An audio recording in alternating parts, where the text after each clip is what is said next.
Magandang araw sa iyo, Ma'am Jamaican. Okay, so ito po yung ating sewing machine po, ma'am. At ito na rin po yung proper setup ng ating sewing machine po, ma'am. Unang-unang isasaksak niyo po, ma'am. Ito pong transformer natin, ma'am. Okay, so isasaksak po natin yan sa regular outlet natin, ma'am. Then pagkatapos naman po niyan natin isaksak, ma'am. Ito pong food control natin. Dito po natin yan, ma'am, sasaksak. Okay. So ito naman pong saksakan dito po natin yan isasaksak, ma'am, may kaya. Napaka-solid po ang ating sewing machine. So maraming salamat po sa iyo, ma'am Jamaica. Huwag niyo po kalimutan, ma'am, mag-subscribe sa aking YouTube channel. Pa-support po, ma'am Jamaica. Okay? Mato Sewing Machine.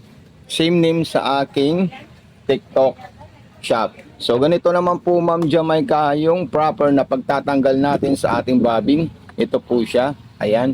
Then ito po yung ating bobbing, ma'am. Ayan po siya. Pag kayo po ay magre-refill ng sinulid, so tatanggalin nyo lang po ito. Ayan. Ito po siya, ma'am. Pag natanggal nyo po ito, ma'am, dito po tayo magre-refill ng sinulid. Ayan po. Then itutulak natin doon at itatali natin dyan yung ating sinulid na re-refillan natin. So ayan po siya, ma'am. Okay.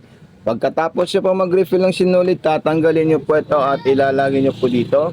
Then isasabit nyo po siya dito, ma'am. Ayan. At dito nyo na po siya ilalagay. Then pagkatapos naman po nito, ating ipapasok dito. Ayan po siya. Okay. Tutunog po siya, ma'am. Ulitin ko. Kailangan tumunog po yung bobbing natin. Huwag nyo po hawakan dito, ma'am. Dapat pag ipapasok nyo, ganito lang po siya, ma'am. Ayan.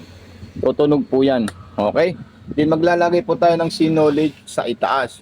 Ayan, yung proper paglalagay natin ng sinulid po, ma'am. Ma'am Jamaica, ito po yung proper na paglalagay natin ng sinulid. Isasabit po natin dito at yung kaliwang kamay po natin ang gagalaw lang po. Ayan. Then, kailangan nakataas po yung pressure foot natin pag tayo po ay maglalagay ng sinulid.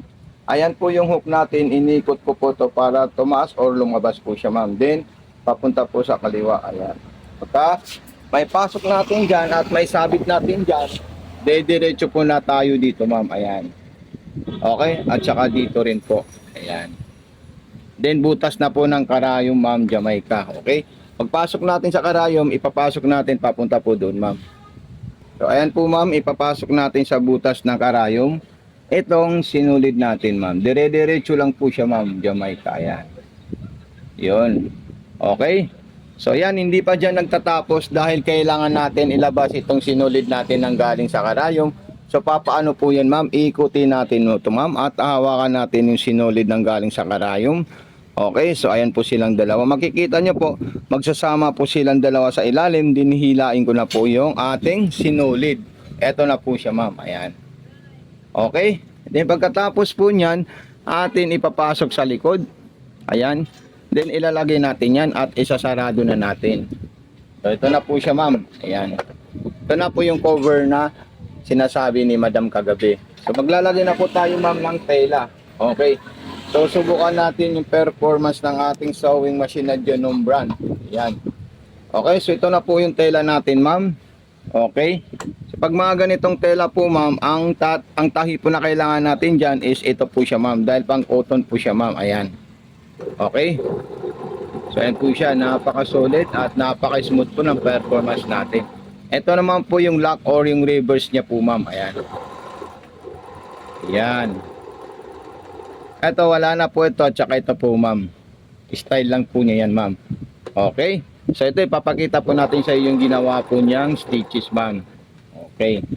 So ito, ayan na po. Yung stitches na ginawa ng ating Genome po, ma'am. Ayan. So ito po siya, ma'am, oh. Ang ganda at ang solid. Yan po yung sa ibabaw at ito naman po yung sa ilalim. Okay? Then sunod na natin yung mga sigsag po niya, ma'am. Ayan. Let's say gusto natin sigsag pang cotton. So ito po siya, ma'am. Ayan. Ito kasi pang maong po yung malaki niya, ma'am. Ayan. Ayan, oh. Then kung gusto naman po masinsin na sigsag, pinakamasinsin ito po siya, ma'am. Ayan. Din sa mga pang-garterize naman po, ma'am, ito naman po yung dalawa dito, ma'am, para sa mga stretchable na tela na mahihirap tahiin ng makina. So yan po yung pinaka-importanting itatahi natin dyan, ma'am. Ayan. Okay? So, napakadali lang po yan, ma'am, gamitin at napaka-perfect po siya. Ayan, then, gaganyan po natin siya, ma'am. Okay? Tapos, tatahi naman po tayo ng iba. Ayan. Ito naman po yung para sa mga strap ng bra. Ayan po siya. Napaka-solid siya, ma'am. At bagong-bago po siya, makinis, sariwa po siya, ma'am. Then dito naman po tayo sa button holder. So hindi natin maikot. So ililipat natin siya, ma'am. Pag button holder naman po ang gagamitin niyo, dito ka lang step size, step 4 and 2 or 2 and 4. Ayan. Okay? Then punta po kayo ng number 1. Then ayan po siya, ma'am.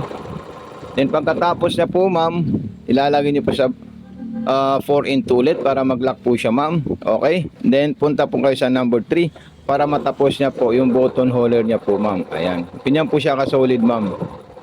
Ayan. So i-check natin siya, ma'am, kung ano po yung ginawa niyang button holder, kung solid ba or napakaganda ba. Ayan. So antayin nyo lang po, ma'am, dahil ito na po yung ating result stitches ng ating sewing machine. Ayan. Napakaganda at napakasarap gamitin po, ma'am. So okay po, ma'am, Jamaican. So maraming salamat po sa iyo at ilalagay ko na po yung pa-previous natin dito, ma'am. Ayan. Meron po akong sticker dito. Pag hanapin nyo po ako sa social media account natin, so nandiyan na po yung ating mga account. So subukan natin ilagay dito kung pasok siya. Okay, so pasok naman po siya, ma'am. So ayan po siya, ma'am. Okay. So, maraming salamat sa iyo, ma'am Jamaican, sa pag-abel sa ating sewing machine. God bless po and more power, happy showing po, ma'am Jamaica.